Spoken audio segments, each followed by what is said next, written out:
Hey guys, and welcome to day 3 of my Star Citizen Alpha PTU journal. Today we're going to look at the Avenger Warlock with its EMP, as you can see it here, here it is in the hangar.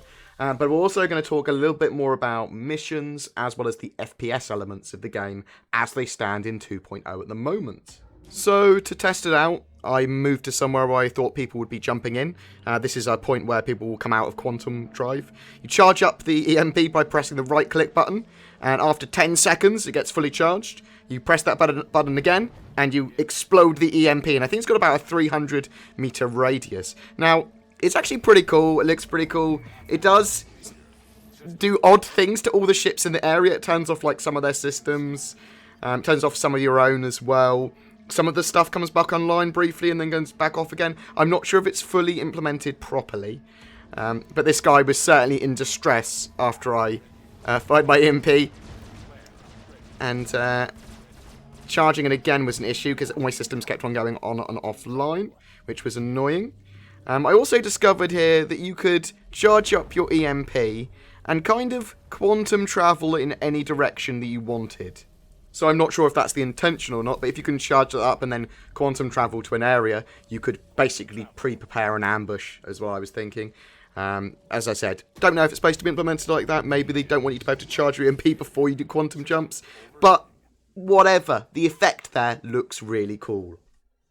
The mission system in 2.0 is a little bit more in-depth than I actually thought. Once you've gone to a comm relay, this is basically the start of all of the missions, really. You go to a comm relay, you activate the relay, and then it will give you an extra mission in your scheduler, basically in your mission log, to be able to go to that as well. You can select that as a new place to go. I'm not the one telling you this, if you get me, but they've been hitting a lot of the other arrays in the area, and our manpower's stretched pretty thin. You reset more of these yourself, no one would mind. And you go around in most of these missions and find beacons from destroyed ships or black boxes, that sort of stuff. And it tells you a story in the game. And there's a few of them to find. It's actually pretty cool. They're all like little lore Easter eggs, or you get to find out how that person died. It's pretty damn awesome. Through a lot of the streamers I was watching, Programmer Sam, who was a very good friend, had some really great success with it not crashing when he was doing missions. Obviously, that's the annoying thing. You'll get a couple of missions done and the game will crash and you'll have to start again. But he had some great success at doing some solid mission arcs, effectively. And it is pretty cool. He was really into it. He got the feels from a couple of the kills and deaths of pilots that were involved. EVAing out of your ship as well makes you feel really vulnerable in these missions. You feel nice and armoured in your ship, but you feel terrified when you're in your EVA. Now, it's unlikely people are going to be able to see you when you're EVAing around in space, but if they do, you know you're probably dead. They can blow up their ship if you want. It's just you feel so alone. I loving the scale. I love the perspective, and I love the feeling of genuine vulnerability. It was a scythe. You hear me, Donnie? That damn scythe. Thought it was one of the converted jobs. Some hotshot showing off. But it was dual. Thing flew at me like... Shit. I barely got a shot off. Donnie. Do right by me, okay?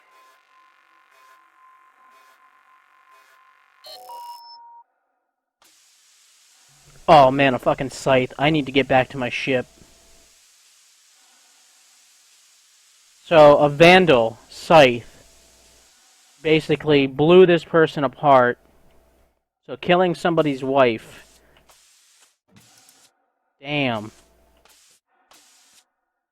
The feels are gonna get real, man. That being said, you don't feel so vulnerable when you're doing FPS. Well, I was crashing a lot around the FPS areas. So, go to a station, there's some guns around in gun racks. Anytime I got anywhere near a gun rack, I'd crash out, unfortunately. Saurus and Sam and a few other streamers had great success, though. And Sam especially, I was enjoying watching him run around the station. And not necessarily shooting people, and this is one of the issues here. So, Obviously, it would be nice to be able to fight some people, but when the servers are quite crashy, and there's not too many people on simultaneously, or at least able to get on simultaneously because of crashes, because of the servers going down, and because of the time of day occasionally for me, it makes it problematic. You can be running around the station by yourself, just with a gun, but when you do occasionally encounter someone, it is quite cool and quite fast. So whoever gets the jump on the other person, that person's dead, basically. That person's going to get ripped apart, because a couple of bullets kills. And the thing about all of this is that it is so fun. It is really crashy. There are some silly bugs, but it's still really, really fun to play. This is the first iteration of the mission system of FPS and loads of other stuff. And it comes together quite nicely. When they get the bugs ironed out, the crashes ironed out, this is going to be absolutely fantastic. And I severely recommend anyone that's on the fence about Star Citizen to get a game package. Get in as cheaply as possible. They've got those 1,000 discount ships being sold daily up until the end of that sale on the 30th of November. Really worth getting into now. Really fun game, and it's getting better and better and better. Thank you so much to Programmer Sam. Your footage really helped me there. It is really cool. You had some amazing highlights across your quite extensive streams over the last few days, so I've just grabbed some of it. Guys, go check him out at twitch.tv/programmersam. He streams quite often. I think his stream schedule is up there, but I'll put it down in the description below. There is a new patch coming out shortly, and with it I think another 20,000 people are getting invited to the PTU. So at the moment there's around 6,000, should be 26,000 later today. And with this new patch, it will be 2.0.0b. We'll see what else we get with that. But that's mostly a lot of the stuff covered from the PTU that's stable at the moment to cover.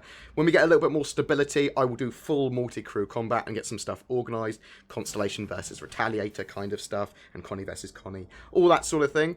I'm really looking forward to that, but I am looking forward to the servers being a bit more stable. I've tried to be as efficient as possible, and I suggest you do the same. I've got a custom user.cfg, which I'll link in the description, but also I've been removing all the ships from my PTU hangar so that it loads in faster, because we do get crashes very often. Anyway, guys, I hope this is informative or interesting, or at least something. Please don't forget to like and subscribe. It really does help me. And I will see you in the verse very soon by the looks of it, because we actually now have an actual verse to go around and play in. How cool is that? It's pretty neat.